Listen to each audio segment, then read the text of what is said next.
Hi friends, मैं विनीत पाठक वकील physics में आज अपना टॉपिक लेकर आया हूं आप सबके बीच में। Article 227 constitution of India. भारतीय कॉन्स्टिट्यूशन में आर्टिकल 227 का क्या रूल है? तो पहला तो ये रूल है कि इसमें हाई कोर्ट से रिलेटेड सारी बातें हैं और लोअर कोर्ट से भी कुछ बातें इसमें रिलेटेड है। तो पहली चीज तो हम ये जानेंगे कि आर्टिकल 227 में कुछ 3 पॉइंट्स के अंदर हम सारी बातें इतनी खत्म करेंगे कि power of superintendence. Article 227 constitution में हाई कोर्ट को सुपरिटेंडेंस पावर देता है, सुप्रीम पावर देता है। किसमें सुप्रीम पावर देता है? एक तो एडमिनिस्ट्रेटिव पावर में सुप्रीम देता है पावर, एडमिनिस्ट्रेटिव, और second one judicial. Clear? Administrative जो देता है, इसमें देता है पावर जो देता है एडमिनिस्ट्रेटिव को कंट्रोल करने के लिए, और जुडिशियल में जो देता है उसकी फंक्शनिंग को देखने के लिए कि सारे प्रोसेस सारे फंक्शन सही है कि नहीं है। ऑल कोर्ट्स एंड ट्रिब्यूनल्स, जितने भी कोर्ट्स हैं और जितने भी ट्रिब्यूनल्स है वो सभी आर्टिकल 227 हाई कोर्ट के अंतर्गत आते हैं। नो मिलिट्री कोर्ट्स, सिर्फ मिलिट्री कोर्ट्स जो है वो article 227 power of superintendence high court को नहीं देती है। आते हैं बात, हम पावर के बारे में जान गए, अब बातें करते हैं एडमिनिस्ट्रेटिव कंट्रोल। एडमिनिस्ट्रेटिव कंट्रोल क्या है? सभी लोअर कोर्ट को के जो एडमिनिस्ट्रेटिव पावर है, जो एडमिनिस्ट्रेटिव वर्क है, जो प्रशासनिक कार्य है, उस पर क्या करता है? कंट्रोल करता है। कोई भी रूल्स बना सकता है, कोई भी रिपोर्ट्स मंगवा सकता है, कोई भी रिकॉर्ड फॉर्मेट चेक कर सकता है, चेंज कर सकता है। टू मेंटेन, एडमिनिस्ट्रेटिव कंट्रोल का मेन पर्पस क्या है यहाँ पे? To maintain justice system. Justice system जो है वो क्या हो? पूरी तरीके से मेंटेन हो। आते हैं हम अपने नेक्स्ट टॉपिक पर, जुडिशियल इन्वेंशन, हस्तक्षेप। जुडिशियल में कौन कौन सी चीजों पे हस्तक्षेप करता है आर्टिकल 227, जो कि पावर देता है हाई कोर्ट को?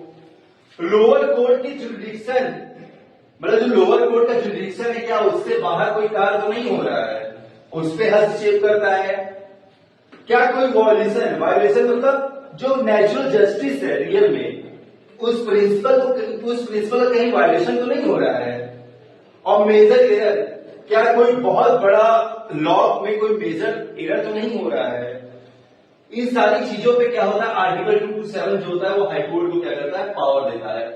अब हम थोड़ा देसी भाषा में बात करते हैं कि इसको रिलेट हम करेंगे नेक्स्ट लेक्चर में आर्टिकल 26 को, जो कि रेट होता है, 5 रेट होती है, तो उसको हम आगे डिस्कस करेंगे। इसमें मेन देसी भाषा में अगर हम बात करते हैं, ये बात बताते हैं आपको कि लोअर कोर्ट, जो आप लोग कभी देखते हो केस में बहुत समय लग गया या कोई चीज समझ में नहीं आई, या अपील में हम जा रहे हैं, चीजों को अलग कर रहे हैं, क्या उसके प्रोसेस कोर्ट ने सही से प्रोसेस अपील नहीं किया, या बिना सुने एक तरफा फैसला कर दिया, अक्सर ये होता रहता है। और केस फालतू हुआ है, अब उसकी फालतू किसी ने ऑब्जेक्शन कर दिया, अब उसके लिए कंटिन्यू केस बहुत लंबे समय तक खींच रहा है, लेकिन अब हमारा लॉस हो रहा है, तो हम सीधे क्या करेंगे? आर्टिकल 227 के अंतर्गत आप सीधे हाईकोर्ट आएंगे।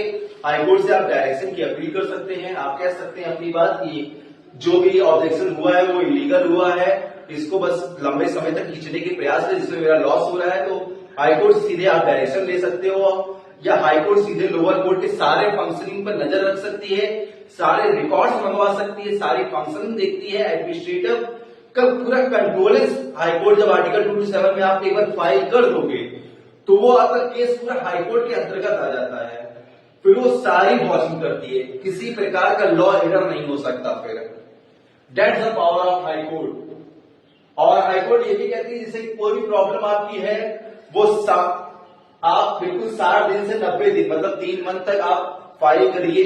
अगर आप उससे लेट 6 महीने में फाइलिंग करते हैं या 1 साल फाइलिंग करते हैं तो वो प्रॉब्लम क्रिएट क्या करता है? हाईकोर्ट फिर आपसे वजह पूछता है कितना देरी क्यों हो गई है। तो मैं यही कहूंगा कि कोई भी एरर आपका हो रहा है, आपके खिलाफ जुडिक्शन हो रहा है, टाइम टेकन हो रहा है, किसी भी प्रॉब्लम को चीजें हो रही है, एक तरफा फैसला कहीं ना हो जाए, तो आप सीधे आर्टिकल 227 हाईकोर्ट आ सकते हैं। और आज का टॉपिक हमारा यही है। नेक्स्ट टॉपिक हम आर्टिकल कॉन्स्टिट्यूशन के बारे में अगर पढ़ाएंगे तो आर्टिकल 2 to 6 के बारे में डिस्कस करेंगे, जो पूरे 5 मिनट्स के बारे में बात करेंगे। तब तक के लिए धन्यवाद।